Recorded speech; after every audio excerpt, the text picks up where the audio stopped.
Store OPS D store OPS D bond OPS Reasi NMOPS जिंदाबाद Reasi NMOPS जिंदाबाद। हमारी जो सिक्योरिटी थी वही अगर हमसे छीन ली गई है तो इसमें गवर्नमेंट जॉब का कोई इतना वो तवज्जो उसकी नहीं रहती है। पहले आपका धन्यवाद देता हूं कि आपने अपने मंच पर हमें अपनी बात रखने का मौका दिया। आज की जो मीटिंग है वो NMOPS unit Jammu and Kashmir की है, जिसमें आज हम जो हैं वो रियासी डिस्ट्रिक्ट में आए हैं। हमारे साथ हमारे रियासी के जितने भी NPS एम्प्लॉयज़ हैं जो अलग अलग डिपार्टमेंट्स को बिलोंग करते हैं, वो हमारे साथ आज यहाँ पे मीटिंग हुई। हमारे यहाँ इस NPS यूनिट जो है रियासी का, उसको हमने बढ़ाया, विस्तार किया उसका। और जो हमारी ऑर्गेनाइजेशन है, आपकी जानकारी के लिए और जो हमारे लोग हैं उनकी जानकारी के लिए मैं बताना चाहता हूँ कि ये जो यूनिट है, ये जो NMOPS यूनिट है, इसका एक ही मकसद है कि हम जो ओल्ड पेंशन स्कीम जो है उसे वापस जो है वो लागू करवाया जाए, और जो NPS स्कीम जो लागू 1/1/2010 के बाद लागू हुई उसको स्क्रैप किया जाए। अब क्या फ़र्क है NPS और OPS के बीच में, इसकी जानकारी मैं आपके द्वारा जो है सभी रियासी के NPS एम्प्लॉयज़ को देना चाहूँगा। जो हमारे पास ओल्ड पेंशन स्कीम थी 1/1/2000 से पहले, उसमें क्या था कि हमारे पास 50% ऑफ द बेसिक प्लस जो DA था उस इतनी हमें पेंशन दी जाती थी और एक हमें फिक्स्ड पेंशन मिलती थी। लेकिन NPS में आज क्या हो गया है कि 10% of the basic plus DA employee का और 14% गवर्नमेंट कंट्रीब्यूशन जो है वो शेयर मार्केट में लगा दी जाती है। और हमारे पास क्या पेंशन होगी ये डिसाइड करेगा कि हमारे पास शेयर मार्केट कैसे परफॉर्म करती है। हम गवर्नमेंट एम्प्लॉय हैं और हम चाहते हैं कि हमारी जो पेंशन हो वो सरकारी हाथों से हमें मिले, सरकार के द्वारा दी जाए, और वो उसकी गारंटेड पेंशन मिले हमें, ना कि एक ऐसी पेंशन व्यवस्था में हमें लाया जाए जो शेयर मार्केट आधारित हो। तो मैं सभी NPS एम्प्लॉयज़ से ये रिक्वेस्ट करना चाहता हूँ कि NMOPS यूनिट जो है रियासी का, इसे स्ट्रॉन्ग किया जाए, इसकी आवाज़ उठाई जाए, और सभी डिपार्टमेंट के लोग जितने भी हमारे पास कर्मचारी हैं, चाहे वो मेडिकल डिपार्टमेंट के हैं, चाहे एजुकेशन डिपार्टमेंट के हैं, PHE के हैं, PWD के हैं, मेडिकल डिपार्टमेंट के हैं, हमारे पुलिस कर्मचारी, उनका मैं स्पेशल रेफरेंस देना चाहूँगा, क्योंकि बड़े सारे हमारे पुलिस कर्मचारी हैं, वो फ़ोन करते रहते हैं हमें, और वो जो है वो देश के लिए अपनी जान देते हैं। उनके लिए भी जो है वो NPS है। तो जो उनके लिए, जो लोग देश के लिए अपनी जान देते हैं, उनके लिए जो है वो पेंशन जो है सरकार द्वारा दी जानी चाहिए, और वही पेंशन दी जानी चाहिए जो 1/1/2010 से पहले से थी। मैं Sushil Sharma, district president NMOPS। आज हमारी जहाँ पे मीटिंग हुई और जिसमें हमने जितने भी एम्प्लॉइज़ थे उन्होंने ये डिसाइड किया कि भाई हमें भी जो OPS, जो पुराना सिस्टम था ओल्ड पेंशन का, वो हमें भी बहाल होना चाहिए, क्योंकि इसके बहुत से ड्रॉबैक्स हैं।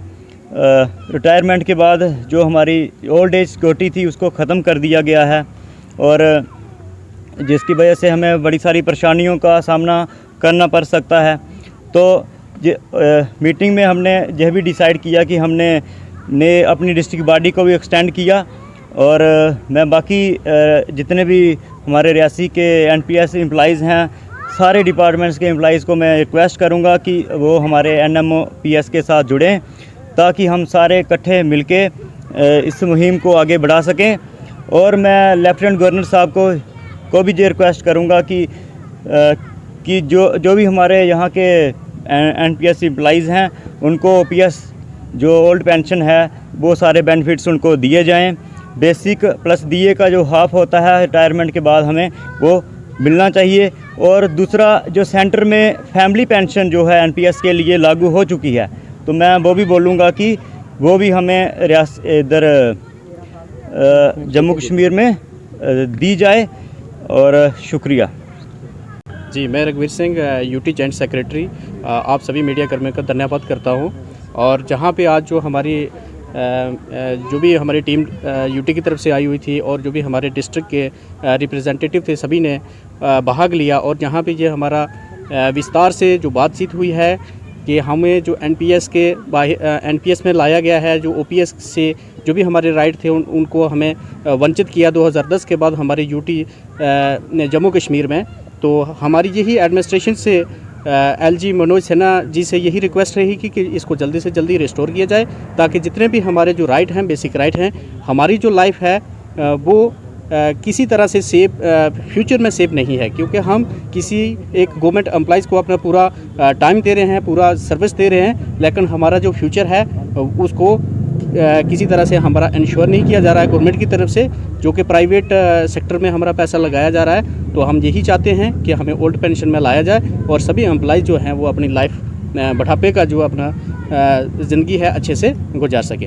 बुढ़ापे में सबसे ज़्यादा ज़रूरत बनती है पैसों की और कहीं ना कहीं इलाज के लिए भी, लेकिन देखा जाए तो कहीं ना कहीं जो नई पेंशन स्कीम लगाई गई है, कहीं ना कहीं ये मुलाजिमों के लिए धोखाधड़ी हो रही है। क्या कहेंगे उसके बारे में? क्या ऐसी स्कीमें आगे इस तरह की रहेंगी तो कोई भी सरकारी मुलाजिम बनने के लिए तैयार नहीं होगा? जी सर, जो जैसा आपने कहा कि हमारे हिंदुस्तान के अंदर एक विधान एक संविधान की बात चल रही है, लेकिन हमारे जहाँ पे हमारे जो भी जितने भी एम्प्लॉइज़ हैं उनके साथ एक तरह से भेदभाव का सलूक किया जा रहा है। जो कि इलेक्टेड रिप्रेजेंटेटिव कुछ टर्म के लिए आते हैं, उनको पेंशन में रखा जाता है, उनकी लाइफ को सिक्योर किया जाता है, लेकिन हम जो एम्प्लॉइज़ जो हैं पूरा लाइफ देने के बावजूद भी हमें जो है इसके एनपीएस कैटेगरी में रखा जाता है और हमारा जो फ्यूचर है वो इनसिक्योर हो जाता है, क्योंकि जब भी पैसा रहेगा, आपकी जो भी औलाद रहेगी तो वो आपके ऊपर निर्भर रहती है। जब आपके पास पैसा नहीं रहेगा तो हमें जो है अपना जो फ्यूचर है वो डार्क में दिख रहा है।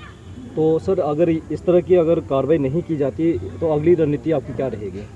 फ़िलहाल तो हम गवर्नमेंट से यही प्रार्थना करते हैं, रिक्वेस्ट करते हैं कि हमारे जो भी ये डिमांड है इसको रिस्टोर किया जाए और आने वाले टाइम में हम जो भी अपना जो आने वाला फ्यूचर प्लान ऑफ एक्शन जो रहेगा उसको हम लेटर ऑन डिसाइड करेंगे। हम जो एम्प्लॉइज़ हैं कि जम्मू कश्मीर में की बात जब हम करते हैं तो जम्मू कश्मीर में गवर्नमेंट जॉब इसलिए कोई इच्छुक रहता है कि हमें सिक्योरिटी थी हमें कि गवर्नमेंट जॉब में, बट जब हमारी जो सिक्योरिटी थी वही अगर हमसे छीन ली गई है तो इसमें गवर्नमेंट जॉब का कोई इतना वो तवज्जो उसकी नहीं रहती है। क्योंकि अगर हम एनपीएस के सिस्टम में आए हैं तो हमारी जो पेंशन सिस्टम है वो बिल्कुल एक तरह से कंप्रोमाइज़ किया गया है, जो एक बिल्कुल गलत जो हो रहा है एम्प्लॉइज़ के साथ। हम चाहते हैं कि ओल्ड पेंशन स्कीम को फिर से जो है लागू किया जाए ताकि सभी एम्प्लॉइज़ को जो है वो पुरानी पेंशन का बेनिफिट मिल सके। क्योंकि जो एनपीएस ये है ये टोटली जो है वो शेयर मार्केट के ऊपर डिपेंड है। इसमें अगर किसी की कोई जल्दी अगर एक्सपायर हो जाता है उसका कितना ही जो एनपीएस का अमाउंट है जो वो इकट्ठा हुआ होगा वो उसको पेंशन 500 या 1000 रुपये पेंशन मिलेगी तो वो उस पेंशन का क्या करेगा। प्राइवेट सेक्टर ऑलरेडी ही जम्मू कश्मीर में हमारा बहुत कम है कि यहाँ का जो भी पढ़ाई के बाद जो भी विद्यार्थी होगा वो गवर्नमेंट जॉब के बारे में सोचता है कि वो इसलिए सोचता है कि वो उसको एक इन फ्यूचर सिक्योरिटी होती है कि वो पेंशन मिलेगी। वही सिक्योरिटी जब हमसे छीन ली गई है तो जो एक गवर्नमेंट जॉब के लिए जो वो पहले कोई अगर सोचता था वो अब वो कैसे सोचेगा वो गवर्नमेंट जॉब के बारे में भी कि ये तो बिल्कुल एक जैसे कोई प्राइवेट कंपनी है उसमें हमें जैसे जॉब कर रहे हैं वो और गवर्नमेंट जॉब ये दोनों एक तरह से एक बराबर ही हो गए हैं। आपका साफ तौर से कहना है कि हम सिक्योर नहीं हैं। बिल्कुल। We want OPS. We want OPS. Restore. OPS. Restore. OPS. We want OPS. Reasi NMOPS जिंदाबाद। रियासी NMOPS जिंदाबाद।